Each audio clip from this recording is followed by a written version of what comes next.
we are And for our first episode of 2023. We're here with our friend Rodrigo. Hello. Welcome. Hi, everyone. Welcome, Rodrigo. Bear with us. Am I gonna? You're our I'll first guest. Yeah, I figured I'd be the first American guest for 2023. I think the first guest of all time. Of all time. Like we haven't had guests on this podcast. Yeah. Of all parenting's time. I'm honored. I am humbled and honored to be that guest. Well, thanks for making the time. We were so grateful that you accepted the request and had such a fun, like, I don't know, it felt like such fun meeting you in Banff and getting to know you, and just that the weekend seemed to just constantly be like bringing us back in contact. And so it just felt like, oh man, Rodrigo's somebody we got to talk to more and just keep in our world. So there was a sense of destiny, because you're right, we kept running into each other. And I mean, I guess Banff isn't huge, but it was interesting that we happened to fall into the same topics, the same cinema that we wanted to watch, the same films that we wanted to watch. So that was pretty cool. But I think what was nice, one of the goals I wanted out of Banff was, it's also beyond just the film, the cinema, the books. It was also to engage with the people there, whether they're the actual artists making the film, whether they're the cinematographers, the directors, or the athletes themselves, or even just film lovers there. So I think it was exciting to meet you guys, because not only are you in the industry, but you guys also came with a very warm embrace in terms of, let's hang out, let's talk about film and life. And I thought that was really cool.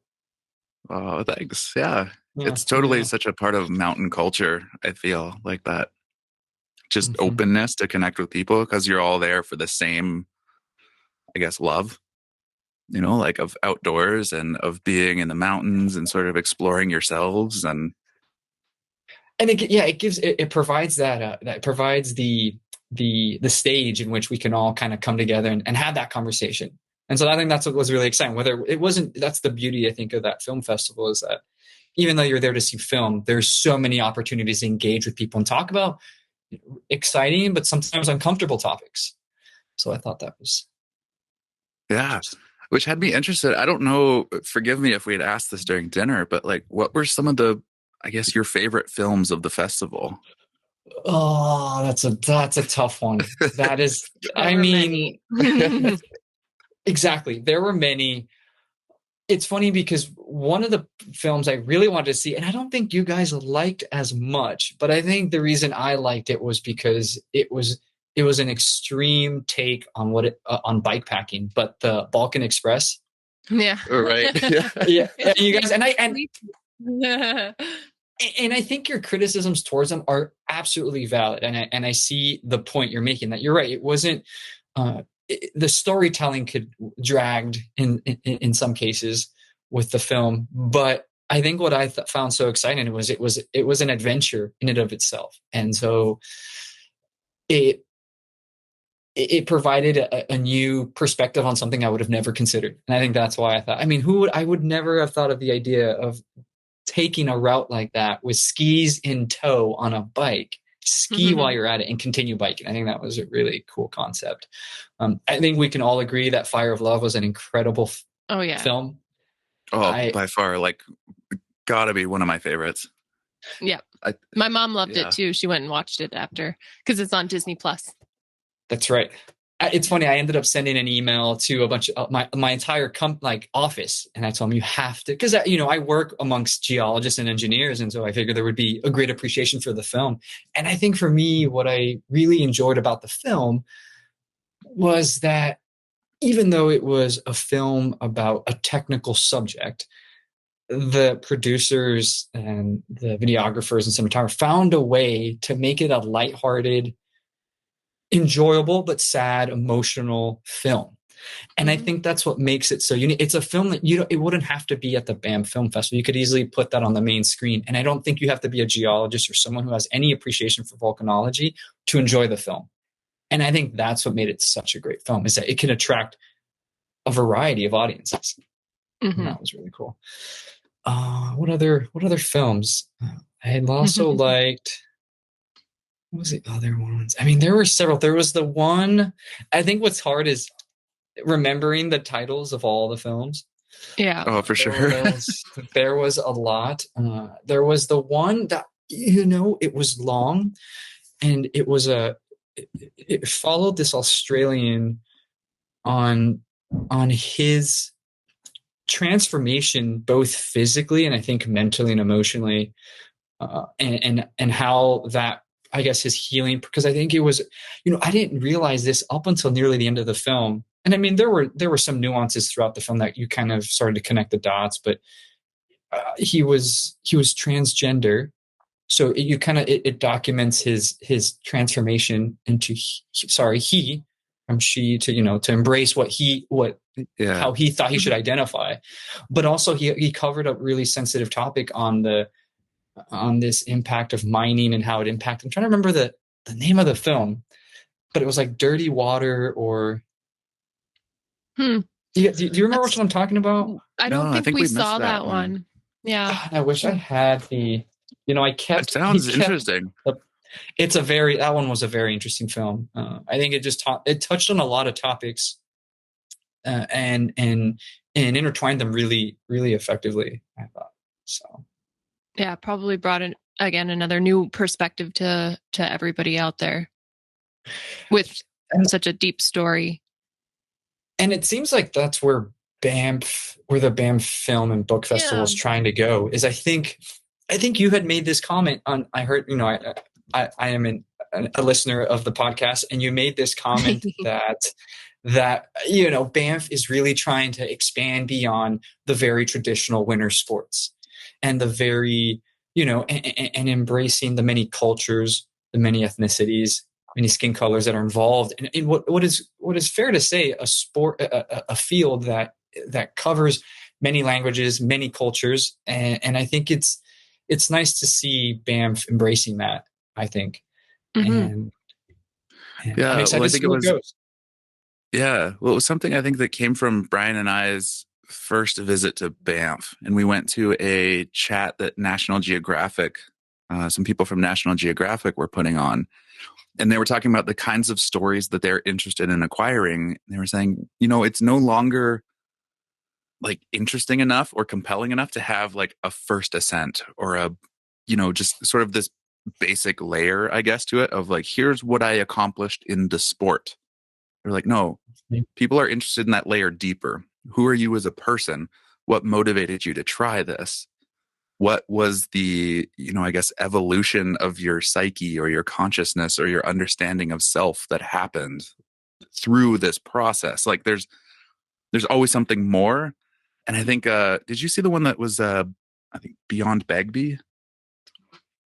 I can't remember if you were there. It was one of the shorts from a morning thing that we went to, but it was a film that was questioning why have we named all these mountains and places after like colonial people who may or may not have ever even been there, right? And so there was something in that was talking about, is it really ever a first ascent? Like how many thousands of years have people been here? And maybe someone climbed that a long time ago and they just never wrote it down. So how do you ever know you're the first or the second? Like, and why does that fucking matter? Yeah. I think actually where we all ran into each other again was there was a Q&A session. It was a panel of Indigenous individuals. And I believe a question like that was presented, and I think that's interesting because I think in order for us to have these first ascents, we have to rely on strictly a written record. But before the written record, that doesn't mean that nothing happened or nothing existed before that. And so it becomes a question, I think, and this question was presented, like, at what point do we consider what is truly a first ascent? And then the following question is, does it even matter? I mean, I think Banff also is recognizing that because at the end of the day, not everyone is going to have the opportunity to have that first ascent. And if you really want to expand on the audience and really make this an inclusive experience for everyone, right? Not just for the people who have the means, but for everyone to enjoy the many sports, whether winter or not. I think embracing beyond just the first ascent is also important because it gives young people, older people, it doesn't matter where you are, something to latch onto because it's a realistic expectation. And I did like that question of the first ascent. Why are we so infatuated, enthralled by that idea? And I get it. I don't think it's improperly placed, right? I mean, there's that excitement of being the first or like breaking a world record, whatever it may be. But we're going to reach a point. There are only so many mountains that we can climb and claim to have the first ascent. Unless we decide to go and occupy new planets. I mean, at this point, there's a finite number of first ascents.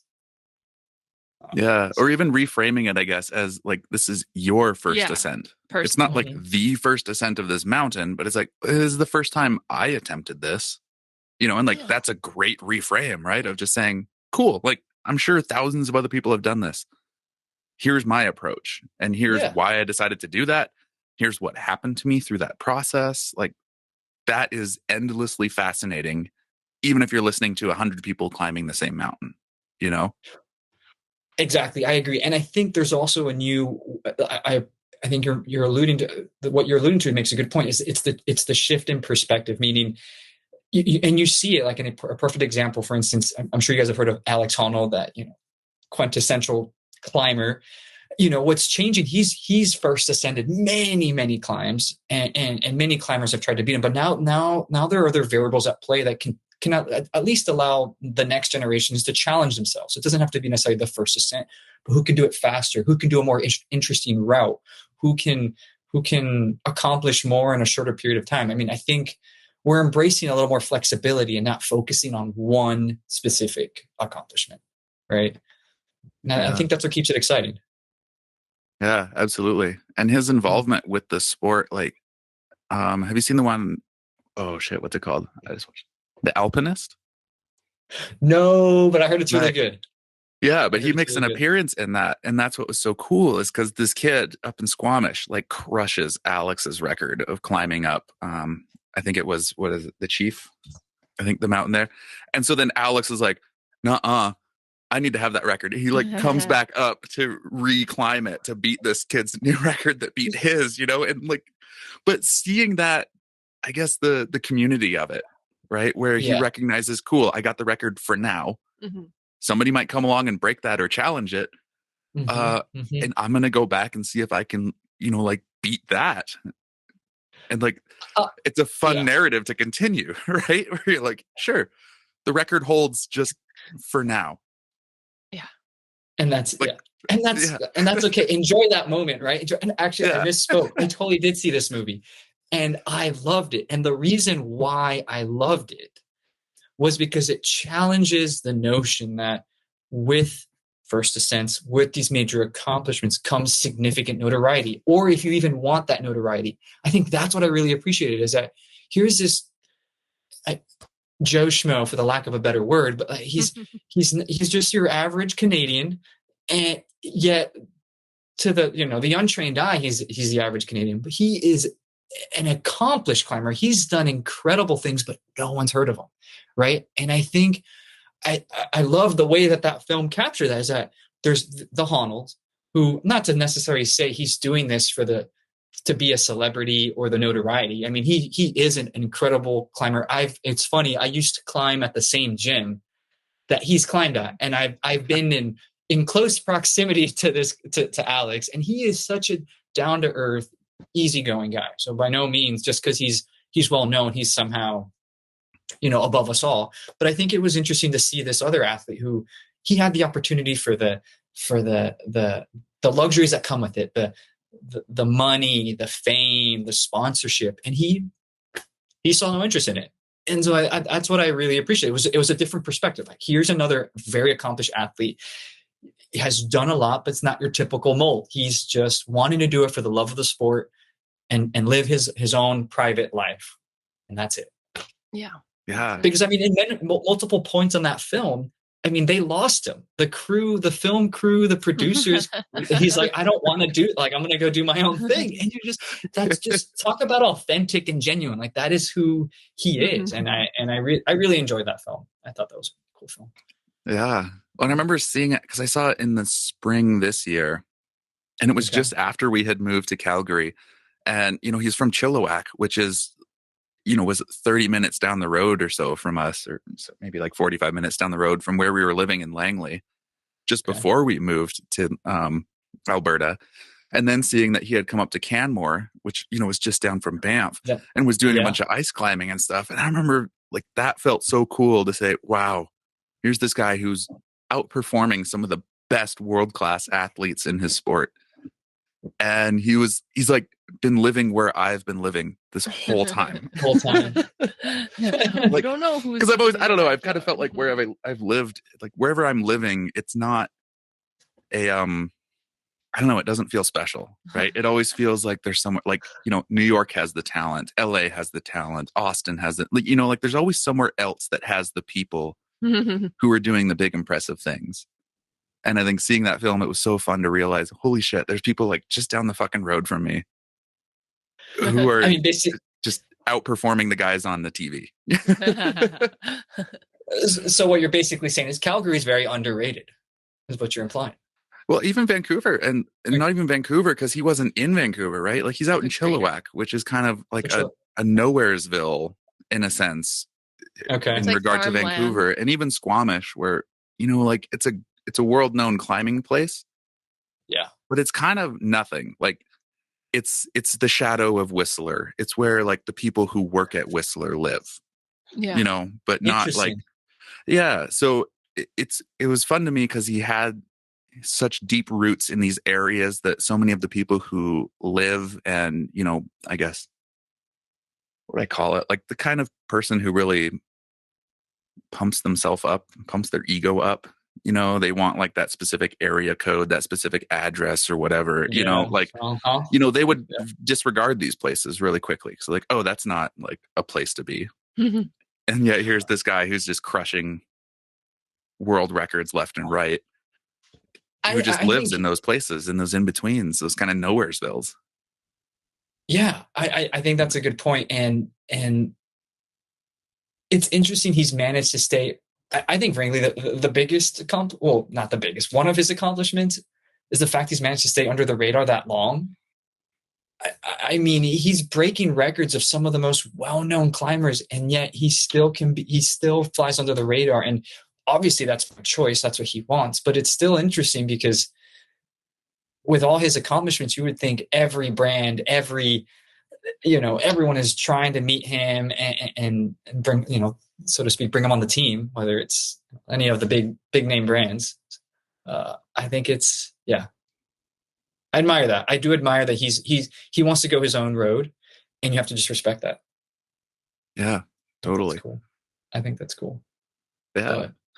So speaking of own roads, like we watched your film with your so cute. From England over to, I forget where in China was it that you ended up? Mongolia. In Mongolia, sorry. Well, I shouldn't mix those up. But close. Yeah. They were close. They share a border. Yeah. But that was so fun. And I think that was something that we definitely connected with about at the film festival, was just that spirit of adventure. Because like you went off and did that, and you're about to go off and do something else in New Zealand, right? That I mean, we can get to later, but yeah. And then so remind me, because I think you said you were from Florida originally and now had moved over to the West Coast. Was that correct? Yeah, let's see. That's an interesting story. So I was actually born in Peru, and then my family, Wow. So I was born in Lima, Peru, and then at 9 months I moved to Florida. My family moved to Florida, and that was an interesting transition, because I remember talking to my dad and my mom about it, and it sounds like, so my dad works in the ag industry, specifically cotton is his specialty, and his company was looking for an expansion and moving into Europe or North America, and he was basically presented with the option, well, it's either Miami or London. And I always kind of look back, it's like, what if my dad picked London? Could you imagine? we would have accents, we would be living a very different life. But no, he picked Miami, which was also a great we would have accents. It's true. I mean, I'm just trying to picture myself with a British accent. Could you imagine growing up in London? Oh, anyway, if you could switch your voice like your Siri voice, that would be pretty cool. Yeah. So anyhow, he chose Miami. He chose Miami. We were raised in Miami, and then I went to school in Florida, pursued my undergrad. So my background's in geology, which was how we ended up kind of my initial interest with Fire of Love, and slowly moved west. Yeah, I went and pursued my graduate studies in Colorado, and then my first job out of school was actually in Sacramento, California, a very underrated city, also capital of the state, but a great city nonetheless. And then I migrated north to Portland, Oregon. And this has been my last and hopefully, frankly, last stop. I mean, I am a man who enjoys adventure and travel, but I am ready to set roots somewhere. I need my home base, so to speak. Yeah. And that's kind of what I'm hoping for. That's awesome. Yeah. And so that's how I ended up on the West Coast. Wild. Like, that's such a, man, I don't know. I had a similar journey in my past, but we were just temporarily on the East Coast and came back. But I feel like, when I talk to people, it's not a very common journey that people move that dramatically around the continents. So I'm curious, was your first move then, it was to Colorado? My first move out of the state, my genuine big boy, adult move was Colorado for school. Wow. And frankly, that's a big one. Colorado, I mean, for me, it was, think about it. I mean, you're growing up in Florida where it's warm and sunny year round. Christmas is low 60s with sun. You don't experience seasons. And so to move to Colorado was quite, not only both an environmental, but also culture shock. Because, growing up in Miami is very, basically a melting pot of cultures from all over the world.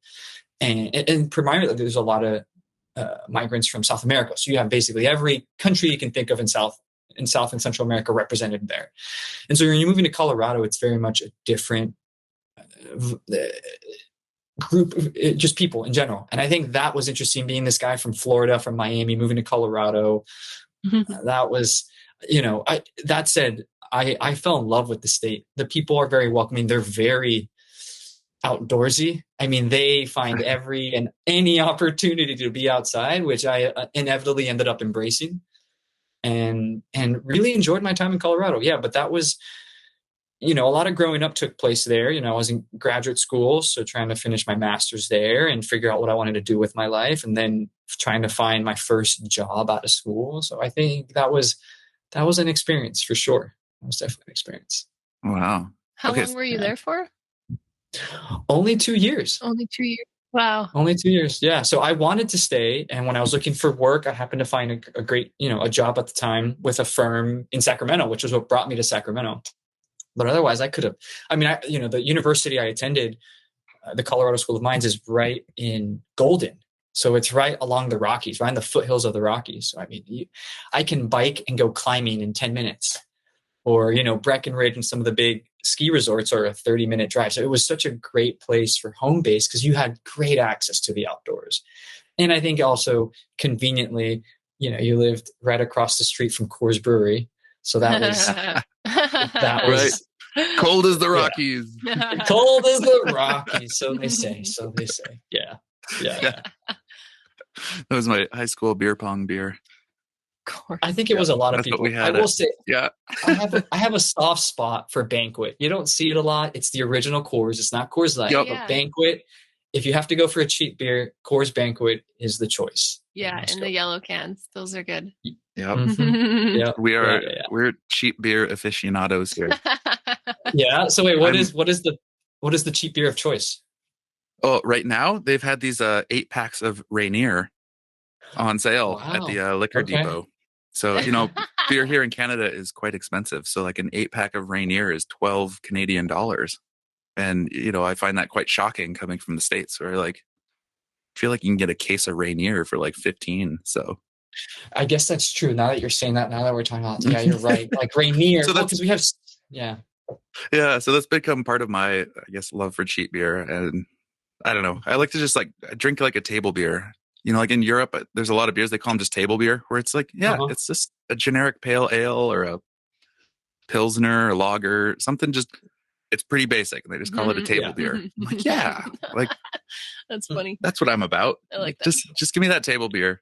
It's all good. No fancy. Yep. I'm just here to hang out. Simple The and beer is an palatable. accessory. Yeah. It's not about the beer. It's about the conversation, the whatever's going on. We're just hanging out. So I love that. Sorry, I thought of a question. Oh, right. So moving to Colorado and all the outdoorsness. Yes. Outdoorsiness. Outdoorsiness. Oh my gosh. Yeah. Well, I'm curious, like coming from Florida, had you ever done any like skiing or snowboarding or hiking or anything like that? Because there are not mountains like that around Florida, not even close. I mean, I think technically the highest peak in Florida is don't quote me, and I hope no one yells at me, but I think the highest peak is a landfill in Florida. I think that is the highest point in the entire state is actually a landfill.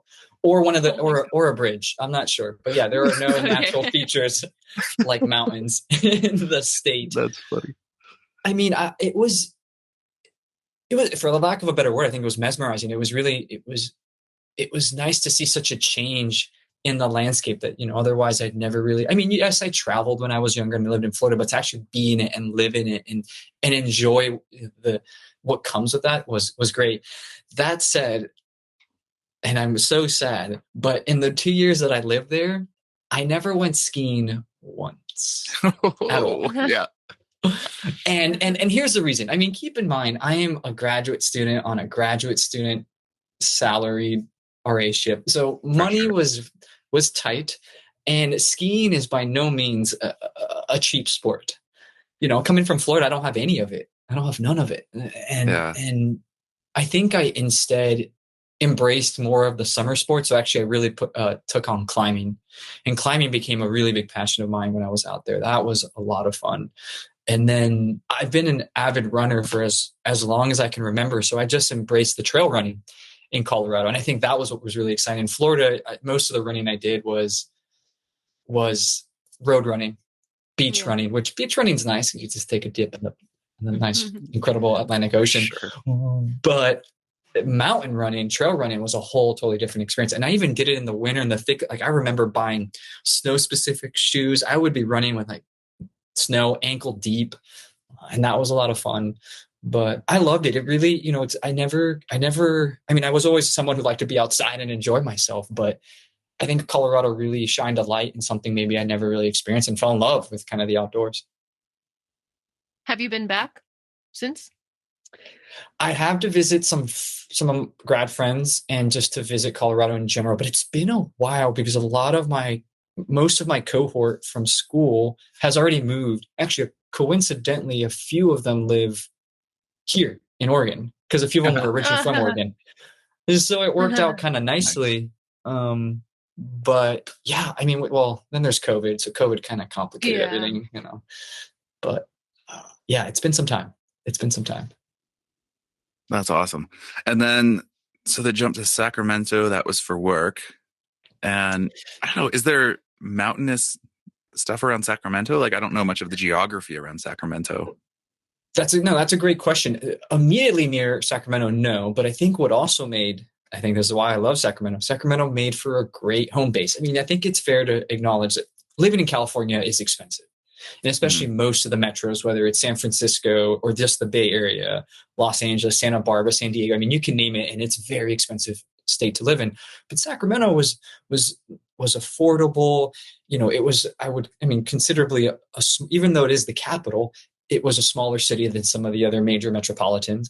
But I loved how close you were. I mean, you were a couple hours from Napa wine country. You were a few hours from Tahoe. You're, I think, about 4 hours from Yosemite. You're a couple hours from the Bay Area. I mean, you were so close to so many fun things to do that it was nice to have a place to call home where it was affordable. There was a sense of culture. It was the capital. And I think that's why I liked it. And I think it's funny because when I was moving, I remember this conversation vividly, but when I was finally deciding where I was going to go to work and where I was going to move, I had a friend in my cohort that's in graduate school that, was originally from California. And I told him, I think I'm going to take a job in Sacramento. And he looked at me like, Sacramento, you're going to move to Sacramento? And I don't, I've talked to a couple people from California, and for whatever reason, Sacramento for the longest time got a bad rap because I guess in the early 80s, late 80s, it was kind of a rundown city and there was just a lot of issues with the city. But I visited and fell in love. There was a culture, there was people from all over. I ended up really enjoying my time there. So leaving Sacramento by no means was easy, but it was at the time, a necessary move, and have now since grown to enjoy the final stop, which is Portland, Oregon. I mean, Yeah. I don't like to say that. I don't like to come off with absolutes, right? I can't say that, but my current and hopefully long-term stop. Yeah. Well, what you want to be, I guess. Right. Like, I don't know, I Wait, always what? consider that in this. Well, yeah, I was like, let me expand. Like maybe, I think how I interpret that in my mind is even if I go away from here for something for a bit, I'd love to come back or if I had my choice of anywhere I could just be and I don't have to be responsible for being anywhere at a certain time and place regularly, I'd love to base myself out of this area of the world. Like, Yeah. And I mean, yeah. if you were to ask me would I move back to Colorado? Yeah. I mean, I loved it there. I had no issues living there. Same with Sacramento. It's funny though. I was having this very conversation with, I went to go have some coffee actually, yeah, yesterday morning. And I was talking with someone and she made a good point in that you liked it at that very moment because you had created this community and you were living in a very specific time in your life. So it worked out. But sometimes it's easy to say you would go back, but you go back and it may not be the Sacramento that I'm used to. It may have changed, maybe for the better, but it might not be the exact Sacramento that I'm romanticizing, right? I think, well, I'm very guilty of romanticizing everything, but I think, it's very easy to romanticize those experiences, but that's not, who knows what the experience would be if I were to go back. So I recognize that as well. Yeah, totally. Well, I had that experience with like I consider my hometown Alexandria, Virginia, which it's not where I was like born and raised, but it's where I sort of went through puberty and discovered music and skateboarding and a lot of these things that I don't know, I feel who made me who I am today. So I Yeah. guess that's why it feels like more of my home because that's where who I am today was born, I guess. Not physically born, but just everything I do now came from my time spent there. And we've gone back there a couple of times. And yeah, like that magic of it's gone in a way. I walk around and I can remember, everything I loved while we were there, the things that happened. I'm like, oh yeah, this was that and that's it. But like, the skate shop we went to is gone. The skateboard park is gone. Our favorite restaurant's gone. Like none of the people we hung out with still live there. So you're like, oh yeah, like, yeah, I get what you mean in the sense of like that magic is gone because so much of what I loved is not there. And I'm not that same age and same person either. So, And it's change. I think change is sometimes so yeah. hard to accept. I mean, even when yes, I grew up in Miami. I spent a large part of my growth as a person, puberty, just learning what I wanted growing up in Miami. And yet Miami has grown exponentially, frankly, since I've been there. And people have left. A lot of my good friends now live all over the country. And so even though it is a place that has made me the person I am today, I sometimes go back and I still have a soft spot and there's places to go. Like I just remember certain restaurants and certain places I used to either when it was for cross country or just meeting up with friends, but it is a different place. And so it's one of those where you just kind of have that memory and know that, yeah, it's now not the same and that's okay. I've now created what hopefully is a new home. And I think that's always been, as someone who, kind of covering my slow transition to the West Coast, I think trying to figure that out has been an interesting experience for me, trying to be like, what is home? Right. And where is home? And it seems like it's a ball in the air that I'm waiting to catch. Or maybe it's like the 8-ball and I'm waiting to see what it's going to say. And I don't quite know yet. I'm trying to figure out. I think a lot has happened in my life in the last, 3 to 4 years. And so it's giving me this opportunity to reevaluate like what is home? Is this really home? Portland? I don't know, but I hope it is. I'm figuring that out.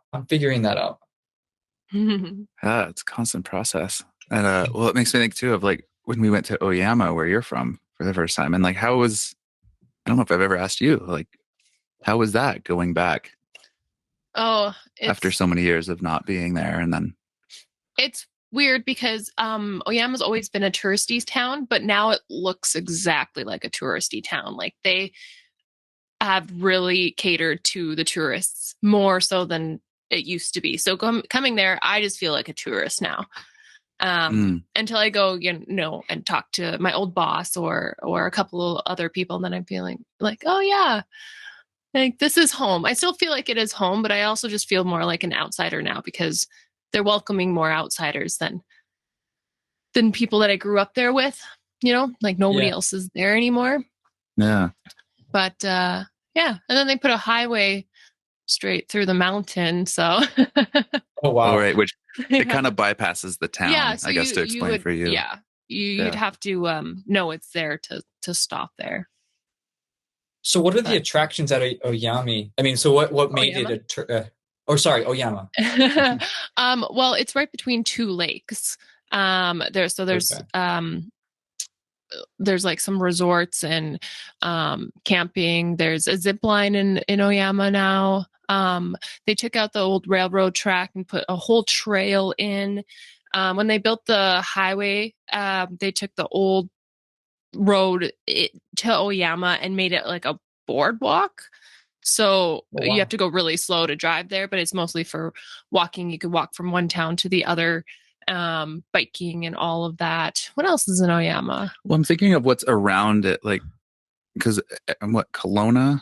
Is that the nearest big town? Shuswap. Yeah, but that area is all sort of really popular for wineries. And then it's just, it's the Okanagan. It's sort of got that desert climate as well. So the summers are just gorgeous, like warm. Dry. Peachland, very dry. Penticton, Summerland, all those places. Kind of like Eastern Washington or Eastern Oregon as well. The same reasons people go over there in the summers. It's, very similar version here in BC. Yeah. So being on the lakes and waterfront and, it is nice. Yeah. And Oyama only has one store. There's no gas station. There is a little farmer's market, a lot of farmland, I guess, or orchards and whatnot. So, that's basically what it is. It's for beach time, summertime. Yeah. Tourists. Yeah. And then in the winter, there's Big White and there's Silver Star for skiing and all that. But I guess I've never been up to those. No, I've not. I've been up to Big White once. Yeah. I'm not a snow fan. Yeah. Not a snow fan, but living in Calgary. I think we talked about this, but because Calgary for me was very, very, and so is Banff, very cold. Yeah, it's been tough. But I mean, growing up in Oyama, the weather here is kind of similar in the way of, snow and how cold it can get. But I hadn't lived in that climate for a really long time because I lived in Vancouver and it just rained all the time. So it took a little bit of getting used to. It's still a bit tough for driving, but I've actually really liked it because it feels like a season. It does get cold. I will complain about that, but it's been fun. It feels like, oh, there's snow on the ground. It must be Christmas. Totally. Well, and we were talking yesterday because we went out to some friend's house out. Yeah, it's cold and it's like, I was just looking today, like right now they say it's -13 out. Is it really? Yeah. But wow. Like at the same time, it doesn't feel that. Yeah. Like you read -13 and you think, oh my God, it's got to be crazy. And then you go outside, you're like, oh, well, like if I just put on a coat and keep doing my shit, like I'm fine. Except Banff was really cold when we were all there. It was like -15 or something. So there was some, and it was windy. Yeah, there's the wind will definitely always. Yeah, that adds a different layer. Is Calgary in the winter? I mean, is it like humid or is it kind of dry winters? It's all dry. All dry. It's like okay. Cold. And I think that's why the cold doesn't feel as intense or as crazy. Mm-hmm. Like I would feel colder a lot of times in Vancouver. Especially if it was a sort of rainy or damp cold day. It could still be 6 or 10 degrees, but you feel miserable just because you can't escape it. Versus here, I feel like, oh, if I put on a thermal layer, wear an extra layer of socks, put on my big thick parka, like you're fine. Like it's really not that bad. You can fight it, so to say. I think that's what's been hard with Portland. Portland, even though it never gets I've been in much colder climates, it can be the experience of the cold here is very unique because it's cold and humid.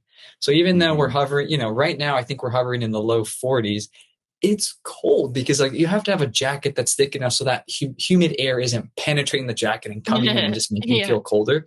Like I remember that was the beauty of Colorado. Colorado would get super cold, but it would snow and then it would be sunny and you're like, all right, I have a nice puffy jacket on. I'm good. It's a beautiful day. Mm-hmm. Nice. Yeah, we get the same here, and like the sun comes out and it just melts away a lot of the snow and ice. Yeah, the sun is great. But we did hear that it's supposed to be worse in February, and this is our first winter here, so we'll let you know how that goes. That's right. Remind me again. That's right. So you guys have only been in Calgary for a year now. Almost, or going to be. Sorry, not April. even. Yeah. Moved here in April. Yeah, but it's almost been a year. Yeah, it's fucking nuts. Yeah, that's crazy. Remind me again. I think I asked it, but what was the motivating factor for the Calgary move? Okay, well, when we got together, I was tired of Vancouver. I felt like time to personally for me to get out and go somewhere else, but I didn't know where, and I didn't want to end up back in the Okanagan. And Jake had mentioned Calgary, and he has family here, and he's visited, and you reacted well to me saying, let's go somewhere. And then we came to visit Calgary, and we had talked about Winnipeg for a bit, right? And then heard some bad things about it and how rough that winter would be.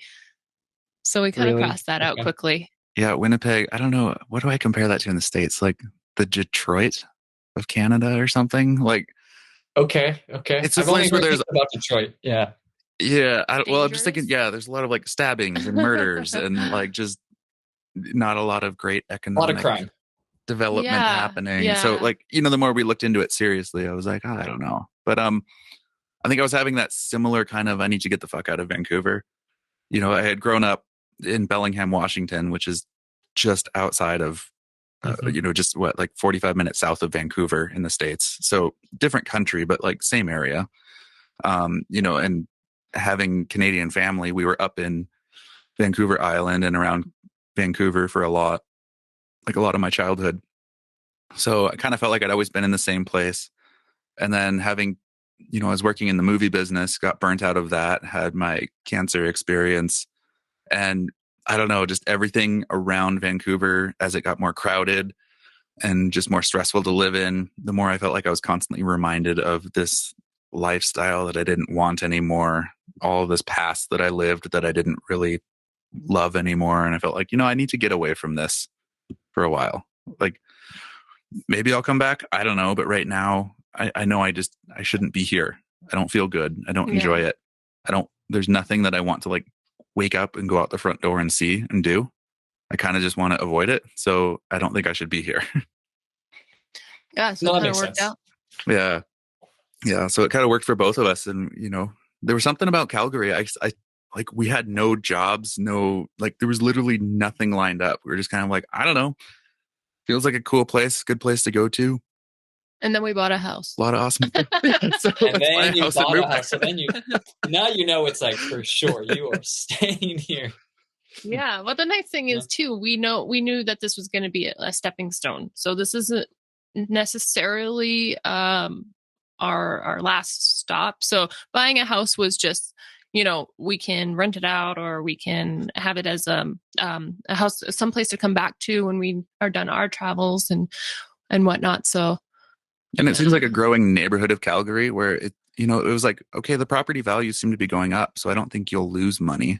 Like, it's not that we're buying it to make money, but cool. It's becoming a more desirable neighborhood. So it should be easy resale. And like, what do you have to lose in a sense? Like nothing exactly. really. And if you're considering the move, the last thing you want is it for to lose value. So the fact that it's gaining value, that's good because that at least preps you for the next big move wherever it may end up. Yeah, exactly. So it was like, I don't know. It's a great little house. It's cool. We just added a cat. I don't know. Yeah, since we saw you, we've got a cat. I don't know. I have seen. Yeah. Oh, yeah. Yeah. You guys very much share your experience with this. She. She's got her own Instagram. She's got more followers than the pair of Dinks. So, I mean, she's going to be the one making us some social media money or something one day. She'll be paying for this house. Exactly. Start getting like cat food companies reaching out to you guys like, hey, you Yeah, guys for real. you want to help, sell this cat food for us? Exactly. Although I don't know if Henny would be a very good ambassador. Yeah, we'll see. It sounds like she's a little aggressive. I think she's She got can be. quite the teeth. Yeah, she can be kind of sour. Yeah, she's well, like we don't know much of her past, right? Like she showed up at some parents' friend's garage in Spokane, Washington, and they were like, "Okay, like she's a good cat. She seems to be already litter trained. She was, spayed? Yeah, I guess, is that fixed, female? whatever. Yeah, fixed, and like but nobody seemed to be missing the cat. So Yeah. they're like, okay, for whatever reason, this cat's just, I don't know, needs a home. But like we don't know if she came from a good place or not, or like they say with some of the biting too, it can be if they were like weaned from their mother too early. So like I don't know, maybe it's that simple, or maybe it's just the stress of, like showing up in someone's garage and then being put in a car and driven to Calgary and like booted out, like, Yeah, basically. because there's that reality. So I don't know. We just kind of giving it time, but just try to make her feel at home and remove those temptations. But she seems to be doing good. But she's still a kitten, right? Like their best guess is she's a year to a year and a half old. So you're like, yeah, she's going to be playful and obnoxious and hit shit and want to play and bite and be ferocious. So give it a few more years, she'll calm down. Honestly, she's only been here for like less than a month. Right now, today, less than a month. So Yeah. Less than a month and more followers and a pair of dinks. That I is quite an know. accomplishment. I know. Honestly, animals. Everybody loves them. Yeah. Everyone does love them. Well, speaking of accomplishments, what's your journey coming up in New Zealand? Great. Yeah, that's going to be another one. A big one. Yeah. Yeah. It's been a mix of nerve-wracking, exciting, anxiety-inducing, just because, again, it's a massive endeavor. But it's funny. I'm calling it kind of, in my 20s, I had my big hoorah, which was that trip I did from London to Mongolia, and this is hopefully gonna be one of my big hoorahs in my 30s. But yeah, so I'm participating in this year's, or I guess 2023, next year's Kathmandu Coast to Coast, which is a triathlon in New Zealand. But what makes this triathlon rather unique is that, the traditional triathlon involves running, biking, and swimming. In this case, they have swapped the swimming for a kayaking leg. So it's running, biking, and kayaking. And it's exciting. It's so you're basically the course takes place in the South Island of New Zealand, which is to kind of give your listeners perspective, where Christchurch is. And so the race starts on one side of the island, so the opposing town on the other side of like the mountains on the South Island, and then it finishes in Christchurch.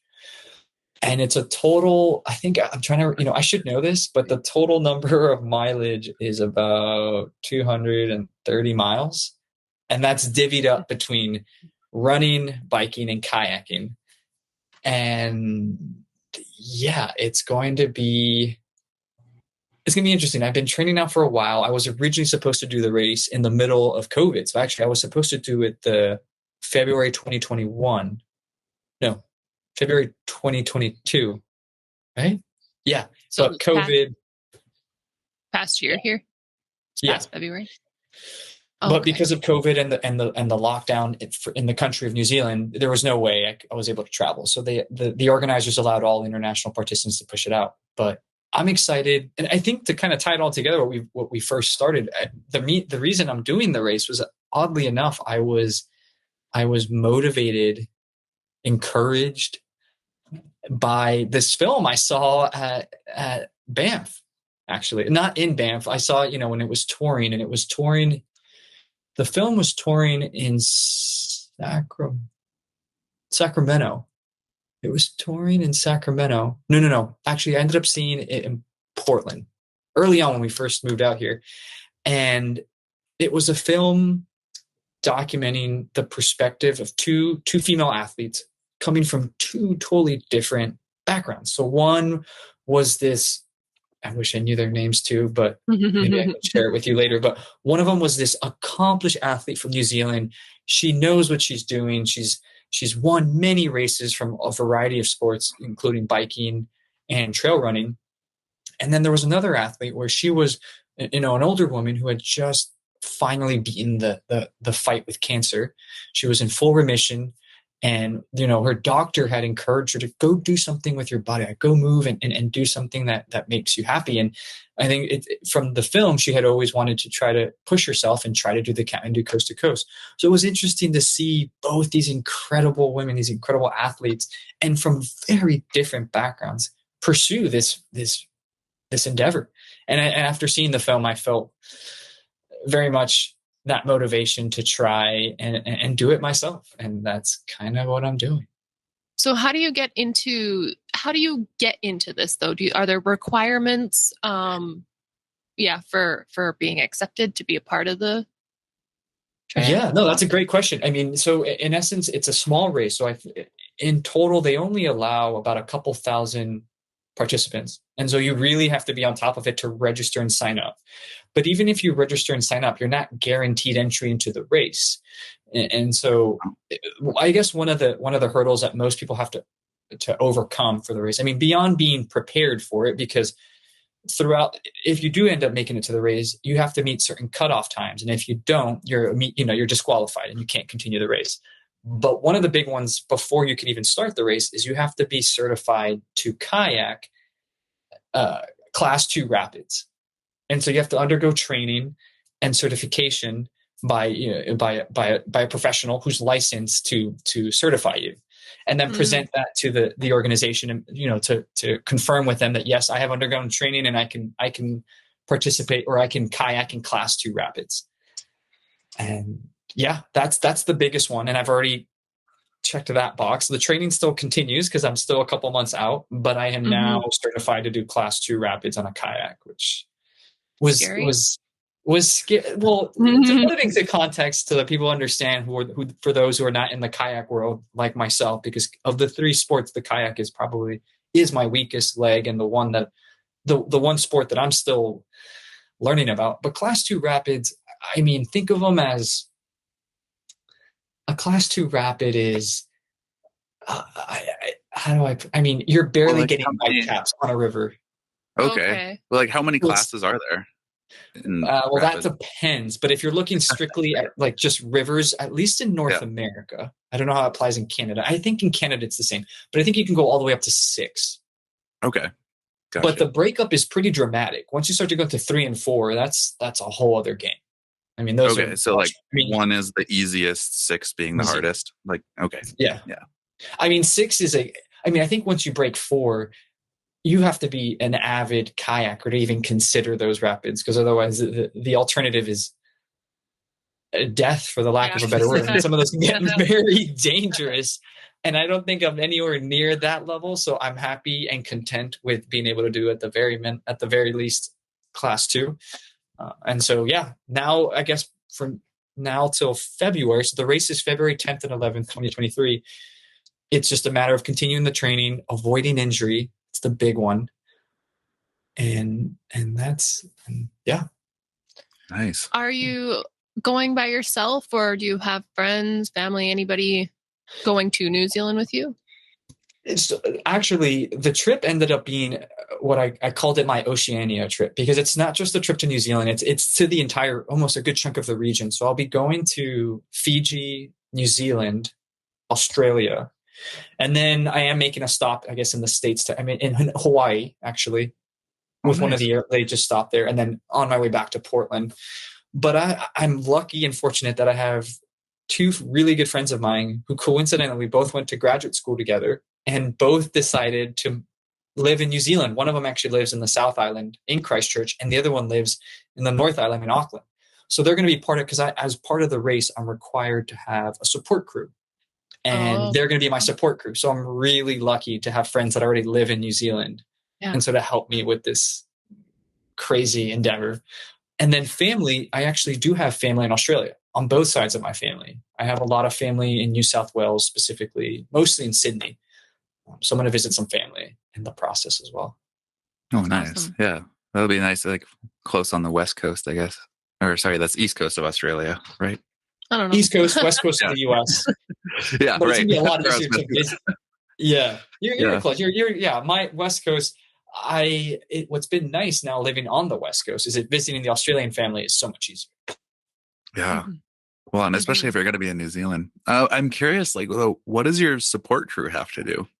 I've never thought of that requirement on a race. Like, you have to have a support crew. What do they do for you? Well, How are they supporting? basically hauling all my gear.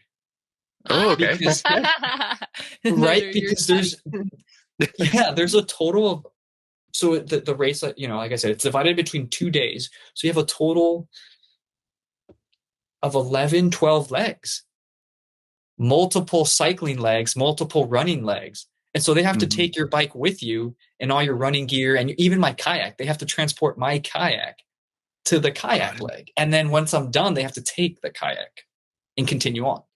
That's Oh, fun. wild.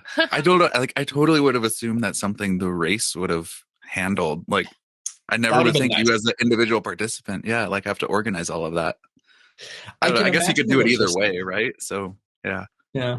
Yeah. But that's why I need a support crew, and they're excited. I'm really excited to have them. And yeah, I mean, I do recognize how logistically, financially, how this is quite a race. But I recognize too, I think this is what's been really interesting through my experience of preparing for this and organizing this, is it's one of those kind of life is short moments where you just embrace that this opportunity has presented itself to you and you go for it. And speaking of it, I had this again. I shared this similar story with someone else where when I was doing that race between London and Mongolia, when so I never shared with you how that even came to be. We were Yeah, please do. we were in a clay mineralogy class, which you have Mhm. no interest in that, but I was it was for my degree. And a friend of mine, Henry, he came up to me and he's like, "Hey, Rodrigo, what do you think if what if we bought a car in London and drove it to Mongolia? What do you think of that?" And I looked at him and was like, no, hell no. I need a job. I need money. How am I going to pay for that? I mean, you're crazy. And it wasn't until I think a week later, I went to a gathering of some friends, and my buddy, his name is Cliff, oddly enough, a very accomplished climber. So quite an appropriate name. And he put it in perspective for me. And he said, "Look, Rodrigo, you got two options in front of you right now. One of them will always be there, and one of them may never present itself again, right? I mean, you work, employment, jobs, dime a dozen. I mean, I'm not by any means diminishing anyone's career or mine or like work in general, but they're there and you always have the opportunity to do that. As one gets older, as your responsibilities grow, pursuing these sort of adventures become more difficult. So you have a moment in your life to do it. Go fucking do it. Yeah. Go do it. Yeah. And I think it really, that conversation, was the switch. And I decided, let's do it. Let's buy this car on eBay and drive it to Mongolia. I bought a car on eBay. I mean, I bought a car on eBay in London. In London. It worked out. It did work I out. don't, yeah, like, I don't think I've ever, yeah, I've only bought cars in the US and Canada. That sounds so just fucking cool. Like, I bought a car in a foreign country, Yeah. drove it to another foreign country. And it was Yeah. £1,000. So that was at the time, I think it was like $600 US. Okay. Oh, it was less. Yeah. Yeah. More now. Not bad. Yeah. That's cool. Will you be But yeah. recording your triathlon? I'm hoping. I'm trying to figure out the logistics because I know it can be a little dicey just trying to get it all planned. But I do have some GoPros. It's funny, in the midst of the pandemic, I did buy a small drone because I thought it would be fun to like record segments of this race. Because I mean, I'm going through some of the most beautiful parts of the country, and so I'm hoping to do it. I'm hoping to get back into making short films about my life and the many journeys I've pursued.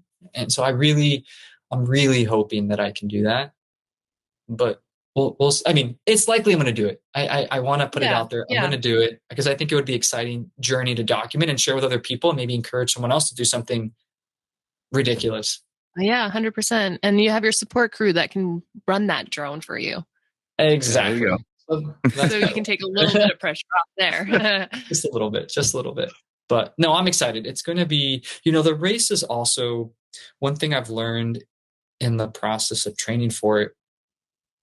I think when I was, especially in the beginning, when I first signed up, I'm like, I'm going to do this. I really overworked myself to really make sure, like, I want to, like, not win, but do, accomplish a major feat of either like trying to make a PR and do amazing in this race. But in this journey of training for it and the many hurdles I've had to overcome to even make it to this point and coming in on closing in on race day, is that embrace the fact that regardless of how I do, it's a journey in and of itself, and enjoy the journey as it comes. Don't force it. Don't set an expectation, because you're pursuing a race in another country on a course that you've never seen. I mean, that, don't put on these expectations just because you're trying to meet, I don't know, you're trying to win something. Do it because you're excited to be a participant and see this country in a very unique way. And the fact to say that you can finish it, I think is an accomplishment alone. And so it's been a humbling experience, that the training process for this too. That's amazing. Yeah. It makes me think too, even keep an open mind about what the, what am I thinking here? Well, I'll say, for an example, like the first time I went to Europe, I thought I had this great expectation that, like, the whole place is going to smell different, right? Because, like, it's a different continent. People are making different foods. They have different garbage. They have different cars. Yeah. Like, this place has totally got to smell different. And I remember feeling so disappointed getting off the plane and being like, oh, it smells like air. I'm like, it smells like air. But I don't know. I kind of enjoyed that realization that, oh my God, there's also so much that's the same. And there's other things that are going to happen that are maybe not what I expected. And I found a great novelty in that, of like, okay, my expectations were totally fucked and backwards. Yeah. And like, that's fun. It's fun. I think you make a good point. That's one thing I've also, when I talk about to other people and friends about some of the some of the places I've been, when I mention places like Turkmenistan and Uzbekistan, people look at me and like, wait, what? Where is that? And it's interesting, because I think we have this perception of certain parts of the world that we're like, I don't know, no, it's not Paris, it's not London. Now, why am I going to go to these places? But having been to some of these very exotic locations has given me a greater appreciation that, that's where I want to go. And I want to get lost. I want to get in trouble. I want to meet locals. I want to do stuff, because it's those trips that end up being the most exciting and the most rewarding. Like, you come back and like, I did this crazy stuff in Georgia. And then like Georgia, Georgia, the country, like, you have to go. Amazing people. The wine is like Napa, or even better than Napa. I mean, it's just, you go to these places that no one would ever even think of. And you end up realizing like these are incredible places to visit. Yeah. So more experience, less tourists, less of the same stuff that people always go and see. Well, that's what I try to remind people. It's like, I mean, nothing against Western Europe, Paris, France, Italy, Milan, you name it, beautiful places, incredible people, but Paris isn't going anywhere. The Eiffel Tower isn't going to disappear. You're going to enjoy the Eiffel Tower when you're 60 or now. So go to places that are still very much either growing or don't have this very much modern first world appeal that I feel like sometimes we seek. Go look for something that maybe makes you feel a little uncomfortable and maybe learn something from it. Try a dish you would have never tried. I mean, I had fermented horse's milk out of a hole in the ground in Mongolia. I mean, when would I have ever done something like that? But I did it. I made friends. I got to ride a Mongolian horse. I mean, I did some incredible things because I was like, why not try it, experience it? You don't have to like it, but you have to at least give it a chance. Yeah. That's amazing. That. What was that? Oh, I love that you tried that. Like, what did it taste like? Yeah. What was it? Think of it tastes like horse's milk it's surprisingly mild. Like, it's not, I've had the milk of, this sounds weird, of many mammals. I've had cats in my many travels. I'm a man who likes to experience new things, and I have no shame in admitting that. You're the milkman. As the man who says I don't really drink much milk, but I've had I've had camel's milk, horse's milk. I mean, and all the other ones, but like with camel's very pungent is the word. Ugh. It's Interesting. it's got like quite a taste.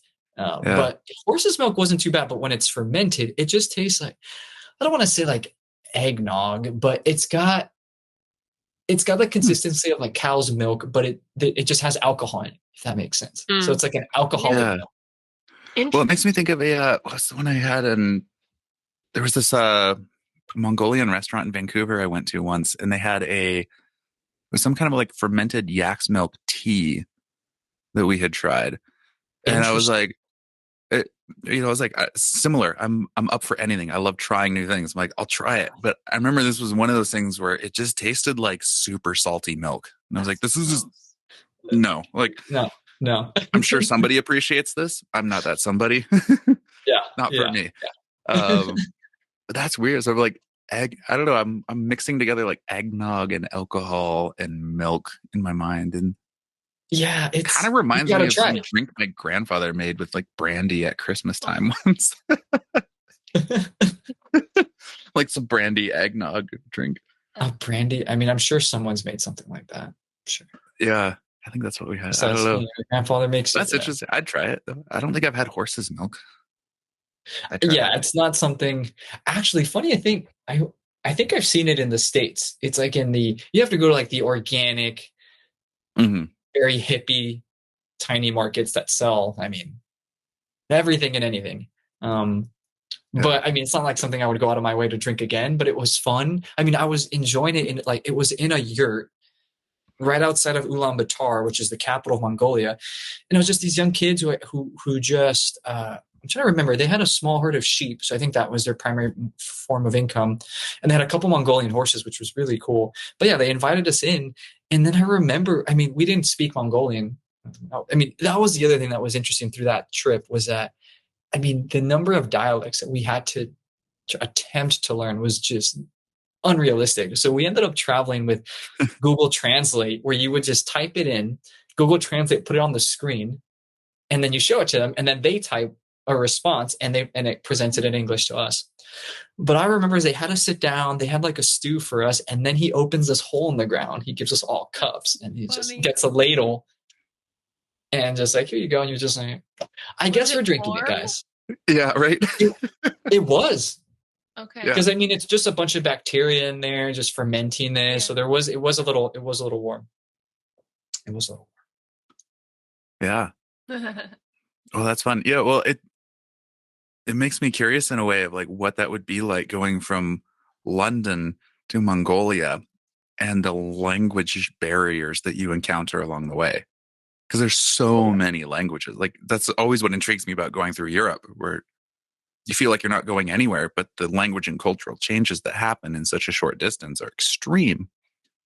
So I'm curious what that was like for you guys going across. Like, did you hit parts where suddenly it was like, I don't know what the fuck's going on anymore? Or like, I mean, I think you said it really well. I mean, it's such an extreme change, geographically, the language, the cultures. And so you're really forced to kind of embrace whatever's going on and just go with it and learn something new. I would say, at least in Western Europe, most people to a certain degree spoke some level of broken English. And we also wanted to be respectful, right? Like we didn't want to be those Americans that come in and just, well, we're going to talk in English and I hope you can speak. We tried our best for some of the more common languages like French or even German. One of the guys on my team, I think, spoke like very broken German. We tried to talk, but yeah, I think we quickly recognized, and they saw too, that, we're on this journey. We can't learn every language, but I think what was exciting, what I found the most humbling and eye-opening throughout the entire experience was how welcoming people were. I mean, in many of these countries, we either camped in someone's front or backyard. People invited us into their home for meals. I mean, it was incredible, especially like Eastern Europe into Asia. it was, and people were just excited. It's not often people people in Turkmenistan, Uzbekistan, Kazakhstan run into Americans. Like I remember we were at a border crossing and we ran into a couple Iranians, and they were just excited to be touching and shaking a hand of an American. Like, we never see Americans, and they just wanted to talk, and they spoke a little English and we were able to communicate. But I think it was just how warm and welcoming people were of Americans, or even different people. I'm sure if it were people from the UK or Canadians, it would have felt like, I think for them, I don't think we recognize how isolating some of these countries can be from the rest of the world, right? Like in the US, anyone and everyone can come in, travel in and out, especially Europe. But in some of these other parts, like no one's going out of their way. Like, oh, so where are you planning your honeymoon? Or where are you going for your summer vacation? Ooh, I'm going to Uzbekistan. And they're like, no, right? Like, no, that's just not happening. That's not happening. But these are, they deserve some recognition because these are really cool and interesting countries with rich culture, and the food alone. I mean, the food, I'm a man who likes to travel with an empty stomach and just eat as he goes. And it's awesome. Yeah, it sounds amazing. That's great. Well, right on. Yeah. I feel like we could probably talk forever and ever, to be honest. Yeah. Oh, I can go forever. Schedule a part 2. Yeah, well, for sure, definitely. Well, we'll have to have a follow-up anyways after your trip in February. That's true. I would love that. I would really much enjoy that. Yeah, well, right on. Well, thanks so much, Rodrigo, for taking time to chat with us and for us to learn more about you and your adventures. And we look forward to cheering you on through your adventure in New Zealand. And yeah, definitely. Hopefully come out to Calgary. Like, as you were talking about kayaking and rapids, and like we've got some pretty wild rapids across the river right here. Some kayaking going on. There's great trails to run. There's mountains to go climb around. So you can rent kayaks that at night that glow. Oh, wow. Right? I think that's something that, we haven't done that yet. That's something we want to do. So. Okay. Yeah. Okay. So hopefully when you make your way back out here, we can do some stuff together that way. And that'll be a lot of fun. I would love that. Yeah. Thank you both for having me on. This has been a lot of fun. I really enjoy the conversation. And I look forward to kind of giving you all the update. And I would love to get to know Calgary because it seems like a very, very cool city. Yeah. For sure. Judging from how much you like Banff, like no doubt you'll love it out here. Like, yeah, for sure. For sure. And Canmore's not that far either. I mean, we're pretty close to a lot. Yeah. That's true. Yeah. And then it's just flatness to the other side. Yeah. Okay. Yeah, that's the thing. I need to travel more to Canada just so I can get, understand and get myself acquainted with the beautiful country. Well, it's kind of similar to how it goes in the States where you got the Rocky Mountains that run through part of it and it's, all the shit that goes along with that. And then there's kind of just flat nothingness. And then there's Appalachia and then you're back into some mountains. So, it's kind of the same, but I think the Great Lakes make a little bit more of a impact on Canadian life just since most people live along the southern border in Canada. So I guess that's true. Most Canadians live very south. Yeah, I don't know exactly what the percent is, but I want to say it's like 80 or 90%. Like it's something ridiculous in that range. Yeah. Okay. Who live within between the 49th to 51st parallel or something. So, oh wow. Yeah. Exactly. You're like everyone's just kind of down here.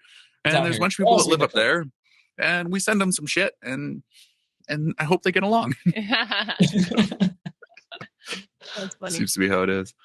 Well, this was a lot of fun. Thank you both. You're welcome. Yeah, and thanks for coming on.